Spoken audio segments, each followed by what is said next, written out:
Krishna, Krishna Krishna, Hare Hare, Hare Rama, Rama Rama, Hare Hare. Hare Krishna to all the devotees. We welcome you in today's series of Everyday with Bhagavad Gita. Today we are going to discuss, understand and try to implement in our life Bhagavad Gita chapter 1, verse number 41. So from Bhagavad Gita chapter 1, from text number 37 to 46, the description of how destruction of dynasty leads to all-round devastation. So let's read the shloka. Sankaro narakaiva kula gnanam kulasya cha patanti pitro hi esham lupta pindo daka kriyaha Sankaro narakaiva kulagnanam kulasya cha patanti pitrohi isham luptapindo daka kriyaha. Translation and purport by His Divine Grace A.C. Bhaktivedanta Swami Srila Prabhupada. Jai Shri. The Arjuna is addressing Lord Sri Krishna and is saying in the translation of Bhagavad Gita 1, chapter 1, text number 41, an increase of unwanted population certainly causes hellish life, both for the family and for those who destroy the family tradition. The ancestor of such corrupt family fall down, and because the performance for the offering them food and water are entirely stopped. So word Sankraha, it means such unwanted children, and how it comes? When there is a concept now in the modern days of the living. The girls and the boys are living together, mating with each other, and somehow or other, due to the mate or due to gratifying lusty desires, there is a chance of progeny. And due to this progeny, the unwanted children come, which is called Sankraha. Because these kids which are born out of sinful activities, because they are not married, and they are doing some illicit relationship, then what happened? Narakaya, make for the hellish life. The doors for the hellish life is always open for them, and these are full of miseries, problems and troubles, which even a person cannot even imagine that how much pain he has to get in the hellish planet. Lagnanam, for those who are the killer of the family. How they kill the family?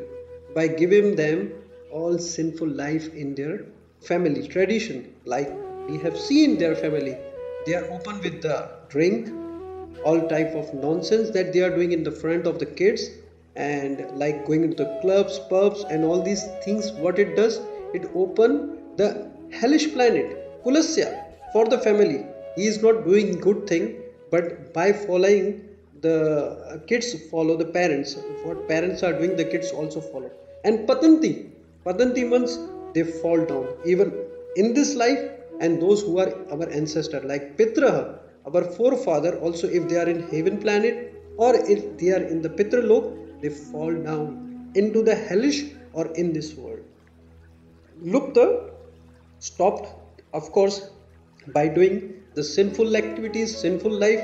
The pinda, the offering of the food and the water, that is performance in the pindadhan, that has been stopped, and there is a big problem within this society and to the other planet for our family ancestors. So now in this shloka we learn that if we born in a particular family, we have some reward and responsibility, and you can say we are answerable to our the ancestor and the generation that yet to become. So uncultured and uncontrolled society or the family will create only the troubles and the problem in the society and in the family. This is the reason there are higher divorce rate, abortion and all these type of sinful activity, negligence of the giving time to the kids. The parents are hiring the maids and they are sending kids to the nursery, due to which the kids are not developing a loving relationship with the parents. They are not giving time to them. Due to this, the children become uncultured and they are uncontrolled due to the behavior and what they have learned from the kids. So Arjuna is now thinking from the long term. consequences that what will happen to my ancestor and those generation who are yet to come. So performing of the Pindadan is the thing when you are doing some ritual on which those who are in the, like if you do the good karma, you will go to the heaven planet. If you have done the average karma, you will go to the Pitralok. Now the people will say what Prabhuji is talking about, this lok and that lok, heaven and Pitralok. Yes, it is there. Like if you have never went to Switzerland and somebody take you to the flight and take you to the Switzerland, when you will see, oh my God, it's so like a heaven. Similarly, there is a heaven, there is a hell, all these worlds are existing like we are seeing sun. And might be we are not thinking there is no life there, but there is a life there in the sun planets also. They are not empty. From our material eyes, we cannot see the sun globe, but still there is a king, Vivaswan and all this, there is a life over there, and even they can travel from this world to that world. It is not a joke. As per the Shastric Vidya, there is a life over there. Even the science has some limitation, but the Vedic scripture doesn't have any limitation. So let's come to our point. Good karma, you will go to heaven. Bad karma, you will go to already heaven by doing the sinful activities. And average karma, good and bad, they will go to Pitralok. So by performing the rituals, the ancestor has given us the birth in this world, we have some right on them, they fall down. And after that, Prabhupada has mentioned very nicely, these all things are liable for the non-devotees. Who is non-devotee? One who is not doing bhajan, who is not doing kirtan, who is not chanting, who is not uttering the holy name of the Lord. You know, when we die, the people say, Ram Naam Satya Hai. It means that this guy has already been gone from this world. He is a asatya, he was a false. But truth is the Ram Naam. If we are not chanting now, at the time of that, they will remind us. But that time, I'm sorry to say, our life is already gone to some other body. And we have already taken birth to some another mother's womb. Similarly, these guys, those who are taking us to the Shamshan Ghat or to the whatever the criminal they are trying to perform, they say Ram Naam Satya Hai. So similarly, they are not uttering the name of the Ram in the last life. This Bhagavad Gita is for those people who are in living, who has a life, not for the people who are dead. That is why the people get together and come together when there is a death in the family. They say we will do the Bhagavad Gita. No, it is not for the guy that had gone from this world. It is for you, to make you understand the one day will come that these people will also read and utter the Bhagavad Gita for you as well. So Prabhupada has given a very nice analogy in this, and Prabhupada has wrote a nice purport.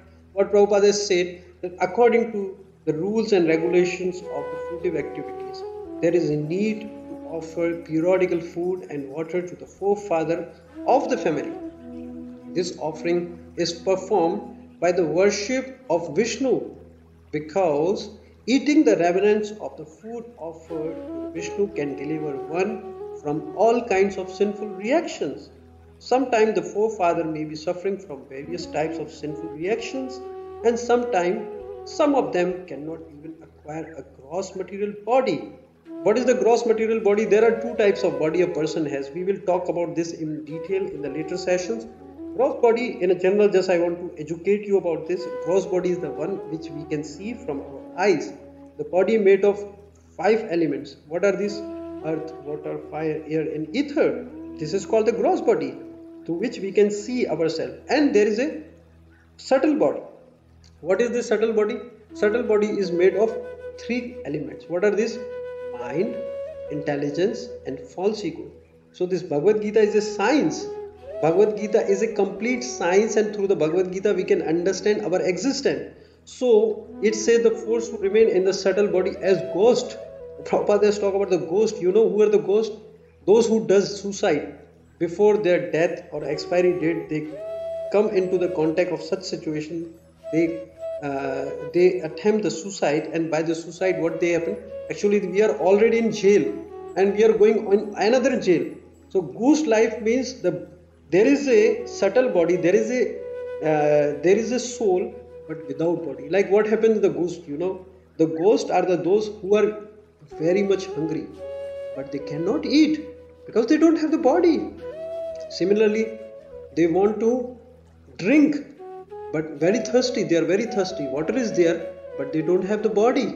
So due to which they are in very big pain. Suicide is a very big sinful attempt a person does in his life.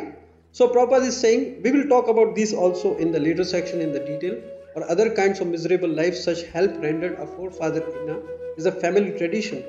And those who are not in devotional life are required to perform such rituals. One who is engaged in the devotional life is not required to perform such actions. Simply by performing devotional service, one can deliver hundreds and thousands of forefathers from all kinds of misery. It is stated in the Bhagavatam 11th canto, chapter number 5 and verse number 41. Devarishi bhutatpata nirnam pitranam na kinkaro nayam rini charajana sarvatmana ya sharanam sharanayam gato mukundam pariharitya kirtam. Anyone who has taken the shelter of the lotus feet of Mukunda, the giver of the liberation, giving up all kinds of obligation, and has taken to the path of all seriousness, owes neither duty nor obligation to the demigods, sages, general living entities, family members, humankind, or forefathers. I am again repeating, this is a very important shloka from Srimad Bhagavatam 11th canto.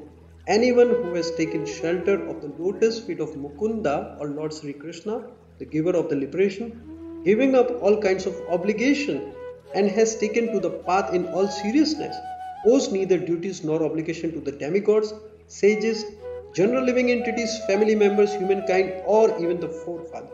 So by just serving the Krishna, we can satisfy all of them.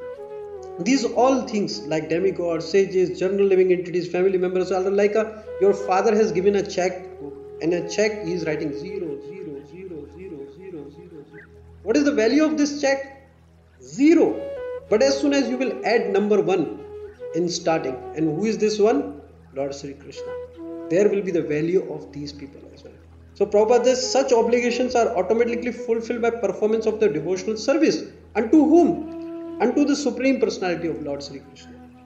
If we are doing our bhajan, devotional service in this life, and when we start our spiritual journey and feel that and find that the goal is to attain the loving devotional service to the Krishna and find the real peace in our life, then there is a 100% possibility we can attain the liberation by the mercy of the Lord Mukunda. And obligation to all these society members will always be fulfilled, and they will be automatically satisfied, because Ishwar Sarva Bhutanam Ridveshwar Janatista. Lord Sri Krishna says the Ishwar in the form of Paramatma is sitting in all our heart. Automatically such scenario comes when one performs a devotional service in his life by chanting the Hare Krishna Mahamantra, associating with devotee, listening the Bhagavad Gita. By doing such activities and performing such activities in his life, he has started purifying himself and his senses. In starting, maybe there will be some bitter and there will be some troublesome problems come, that when we start the bhakti, as it is something we are going to establish the lost relationship with the God or the Krishna. But after some time, because it is our original constitutional position or the nature to be happy in association with the Krishna, then automatically the Krishna which is sitting in their heart will automatically satisfy those people as well. Sometimes it takes time, and sometimes it gives the good and the quick result. It depends how sincere and how deeply you meditate unto the instruction of Lord Sri Krishna, which is written in the Bhagavad. So we will end our session here. I'm very thankful to all the devotees who are regularly listening these. And if you have any question, please ask on the number 00971 5566 44658. Follow the Bhagavad Gita, try to become a good devotee in your life, and forward this message to your friend dear and near. So, Shri Gaurithai ki jai, Shri Radha Kundari Bhavan ki jai, Srila Prabhupada ki jai, Nithai Gaur.